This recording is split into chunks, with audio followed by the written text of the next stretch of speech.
What would you want to be if you weren't who you are? If you weren't the Princess of Wales? I'd like to have a role which brought me into contact with everyday life and the man on the street. Does that sound condescending? We can elaborate that a bit more. So let's, okay. So picture it a bit more as a role. Yes, if you weren't the Princess of Wales.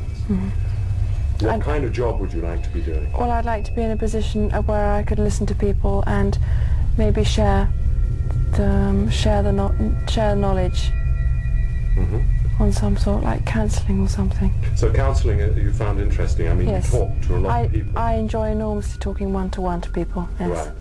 And, I mean, you're doing this frequently. What particular aspect of that do you like the most? I like to draw out the darker parts of people's way of thinking. Why the darker parts? Because normally the people I've met, they're afraid to share it with me or with anyone, and I think it helps by tapping onto it. I chose these particular areas because they were all areas where the individuals have been rejected for some reason or another, and I'm able to relate to that particular department because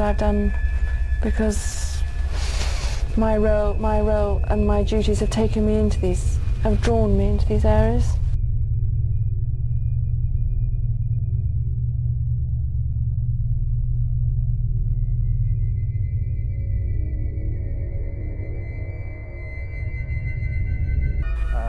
Details still emerging of the accident in Paris at around midnight Paris time involving Diana, Princess of Wales.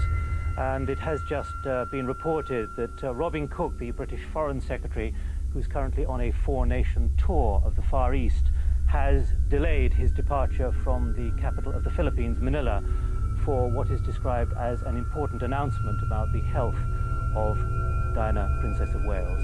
I'm now joined again by our correspondent in Paris, Stephen Jessel. Stephen, is there any further detail emerging of the circumstances of this crash?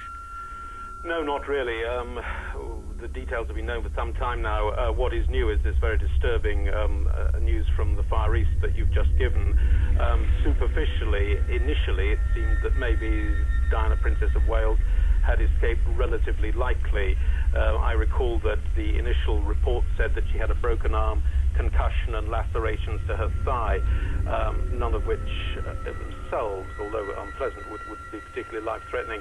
However, there are reports that she's in a reanimation area of the hospital, which suggests that maybe she is in a slightly more serious condition than we had thought before.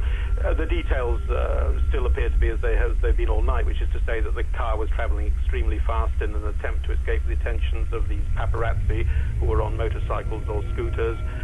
For reasons we don't yet know, it seems to have struck a wall, spun round, and been involved in collision with a number of other vehicles. It took the police and emergency teams some time to clear away the debris. We are seeing the debris at the moment, Stephen. A badly crushed car, the roof caved in, the bonnet and the engine caved in.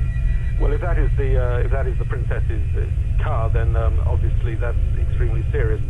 And just remind us, as we look again at the images of the very badly twisted car, which has now been brought out from the underpass under the Pont d'Alma. It is reported that Princess Diana and Dodi Al Fayed, who we now know was killed in the accident, that they had been dining at the Ritz Hotel owned by his father, Mohammed Al Fayed. It's not entirely clear if they'd had dinner at the Ritz, where they would have been going. The Fayed family, Al Fayed family, of course, owns the Ritz Hotel, so the question of rooms, and there were plenty of rooms in the Ritz Hotel. It's not clear in which direction they were going or why they were going there, but certainly the Ritz isn't very far away from the spot. Stephen Jessel, our correspondent in Paris, thank you very much for joining us as we look there at the images of some of the scooters and motorbikes which might have been involved in tonight's incident being loaded onto police vehicles, and also the details taken by the police. We can now return to Paris and our correspondent Stephen Jessel. Stephen, what is your view of what is now happening at the hospital?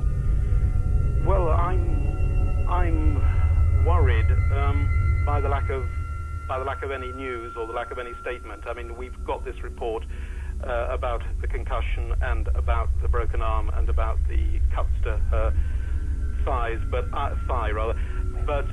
I think it is slightly disturbing that we haven't had some sort of official communique giving the state of her health and giving some indication of what might happen next. I don't think that's a terribly encouraging sign. As I say, superficially, concussion, a broken arm, lacerations of the thigh shouldn't give enormous cause for concern, but one wonders if one is being told the whole truth at the moment. Stephen, I have to interrupt there because within the last few moments, the Press Association in Britain, citing unnamed British sources, has reported that Diana, Princess of Wales, has died.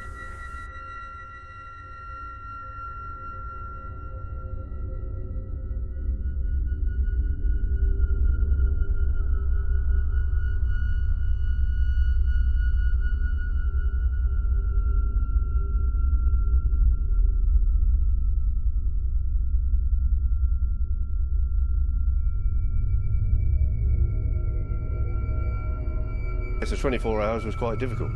Getting to Paris was fine, getting to the embassy was great, except I didn't speak French. My wife speaks it fluently, which a phone helped. And I knew one of the military attachés, Brigadier Ritchie, who immediately came into the room, and he used to work with Princess Anne. So I was taken in to help, where I went to the hotel, and then I went to the hospital, and arrived at the hospital. Lots of people about, on I think it was the first floor, and there was a lot of people. But you had to sort of draw the curtains, turn on the fans, really practical things that in grief people hadn't thought of. It's very difficult and emotional to see a person lying in a bed and not in a mortuary. And when I was in the room, which was very, very hot, I looked out of the window and I could see people on a roof. Now, whether they knew where the princess was, I don't know, but that worried me, so I got some blankets, because there was no curtains, and we put blankets along the windows, which made it even hotter in the room. And I then went and got some fans to try and cool the room down, and that one moment in my life which perhaps my professionalism was lacking a little bit, because as I turned round, the eyelashes and the hair of the princess were moving, caused by the fan, and that just struck me. Just for a second, you thought. I had to turn away, think about it, and then grip myself back and get on with what I was doing. I think they went in too fast, but in the inquest, that was sorted out. I've driven through the tunnel myself. There are stanchions in the tunnel, which if you can be taken a little bit by, if you have two trains in a station, one moves out, you think you're moving. You go into fast where there's stanchions, it's getting a little bit worrying. So whatever happened, I went perhaps a little bit too fast and being taken away with the lady in the back. Did you feel a strange sense of responsibility and wished you were driving that day? And yes, you always do that. You always do that, yes. That is not good to have in the mind. Yeah. And what are your memories of Princess Diana now? Because, of course, that was such an emotional time and 20 years ago, but when you think back and think of her legacy? A great boss.